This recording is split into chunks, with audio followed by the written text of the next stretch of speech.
윤진석 의원도 아직 모습을 드러내지 않았습니다. 어떤 얘기를 또 하게 될지 기다려보겠습니다. 자, 다음 주제 가겠습니다. 민주당 장경태 의원의 성추행 논란도 여전히 혼란스럽습니다. 어제 법사위에서 이 성추행 논란에 휩싸인 장경태 의원의 이해충돌 우려를 두고 방송에 오갔습니다. 자, 영상 먼저 보시죠. 법률가 출신 분들께 묻겠습니다. 이게 법사위원 자격이 있습니까?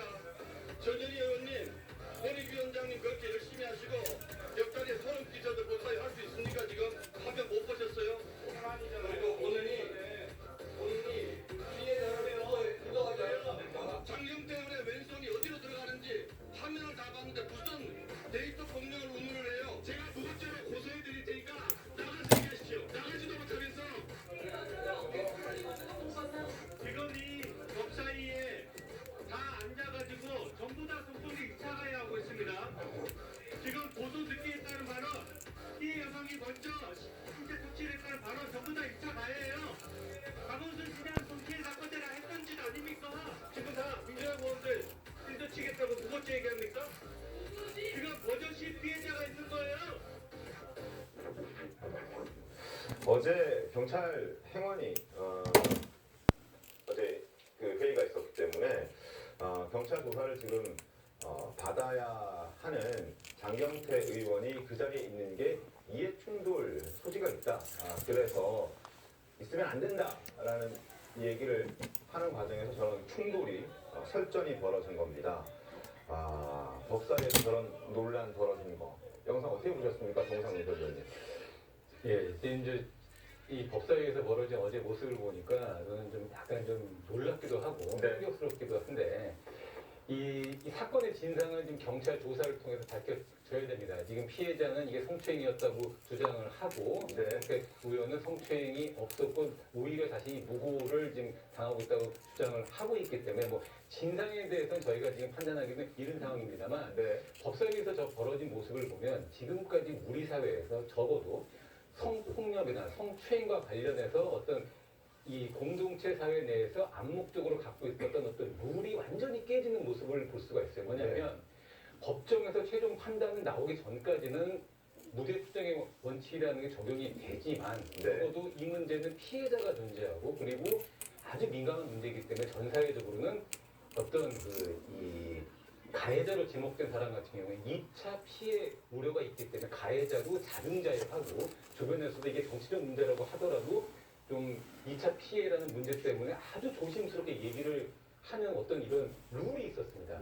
그런데 지금은 오히려 지금 보면 경찰 수사를 받고 있는 장경태 의원이 법사위, 행안위와 뭐 경찰은 행안위가 상하다. 그건 아무런 의미가 없고 결국은 검찰은 사건이 넘어가게 되는 거기 때문에 본인 먼저 나의 무죄가 밝혀지기 전까지 내가 법사위에서 빠지겠다는 얘기를 하는 게 지금까지 관례입니다. 그리고 주변에 있는 조원들도 지금 뭐 아까 말했지만 여자가 먼저 손을 올리지 않았냐, 보자 이런 이야기를 하는데 아니 뭐 만약에 손을 올리면 성추행이 뭐 정당화 되는 겁니까? 서로 말도 안 되는 논리를 가지고 저렇게 옹호를 하는 거 과거에는 저렇게 얘기하는 순간 바로 비난의 화살이 쏠리기 때문에 차마 말을 못했는데 이제 저런 것들 법사에서 공식적으로 발언들을 하고 있거든요. 저는 그 사실이 매우 놀랍고 저러한 행태가 우리 사회의 새로운 뉴 노멀로 부러지는 건 아닌지라는 그런 걱정입니다. 알겠습니다. 자, 속보 들어왔습니다. 속보 좀 전해드리죠. 경찰이 장경태 의원 성추행 의혹의 고소인, 그러니까 여성 비서관이죠. 피해자를 어제 조사했다고 합니다. 그리고 고소 취지 진술을 확보한 상황입니다. 또 하나 경찰은 장경태 고소 피해자 신변 보호 조치도 함께 취했습니다. 그리고 앞으로는 경찰 조사 과정에서 동석자들을 불러서 사실관계를 재구성할 예정이라고 합니다. 동석했던 의원실 관계자들과 그리고 그 피해 여성 비서관의 당시 남자친구 뭐 A씨로 저희가 특정하죠. A씨도 차례대로 불러서 사실관계를 재구성해 나갈 예정이라고 합니다. 그리고 그 여성 비서관 피해자와 당시 여성 비서관의 남자친구였던 그 A씨도 함께 조치를 취한 것으로 전해지고 있습니다. 이경민 변호사님, 지금 경찰 수사 어떤 과정이라는 속도를 보면 좀 빠르게 진행되고 있다고 볼 수 있나요? 어떻습니까? 그러니까 이제 고소가 지금 한 1년 정도 걸렸지 않습니까? 네. 그래서 이제 그 기간 동안에 아마 이제 피해자 입장에서는 뭐 피해자의 측에서 이제 뭐 말을 하는 부분은 어쨌든 이제 이런 부분들에 대해서 계속 주저하는 부분도 있었고 네. 뭐 용기까지 시간이 이제 걸렸었다라고 하고 있는데 그 이후의 절차에 있어서는 경찰 입장에서 어느 정도 속도를 내고 있다라고 볼 수가 있고 피해자 진술 자체가 이 성범죄 사건에서 시작이라고 보시면 될 것 같습니다. 네.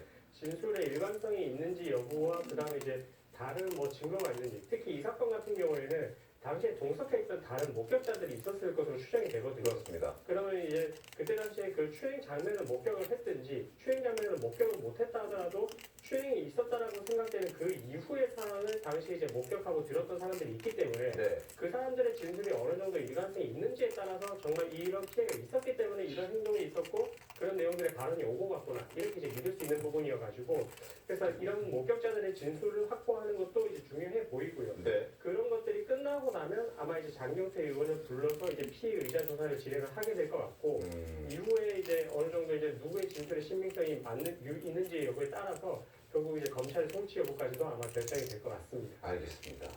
장경태 의원은 여전히 무고하다라는 입장입니다. 그리고 저희 TV조선이 이걸 최초 단독 보도해드렸는데 여기에 대해서 TV조선이 허위 보도, 왜곡 보도하고 있다라는 주장도 계속하고 있는 상황입니다. 자, 화면 함께 보시죠. 당시 동석자들의 증언도 저희가 재구성을 해봤습니다. 당시 자리 배치는 이러했습니다. 장경태 의원이 그 피해자 여성 비서관 옆에 앉아 있고 그리고 맞은편에 여성 비서관 두 사람, 또 다른 여성 비서관 두 사람이 앉아 있었습니다. 그리고 오른편에 장경태 의원을 저 자리에 부른 남성 선임 비서관이 앉아 있었습니다. 총 여자 비서관 3명, 그리고 남자 비서관 1명, 그리고 장경태 의원 이렇게 총 남자 2, 여자 3 이렇게 저 술자리는 멤버가 구성이 됩니다. 동석자들의 얘기를 보면 지금 보시죠. 등을 쓰다듬는 듯 만져서 만지지 말라고 했다라고 맞은편에 앉아있는 여성 비서관이 그 얘기를 했고 다른 이제 동석자들이 그걸 목격했다는 거죠. 등을 쓰다듬는 것을. 그래서 하지 말라라고 얘기했고 손이 가 있는 것을 봤다라고 얘기하는 동석자들도 있습니다. 그리고 피해자가 입은 손이 내 하체 부위에 올라와 있는데 이거 뭔데? 라고 말하는 것. 피해자가 이렇게 얘기하는 걸 들었다라고 증언하는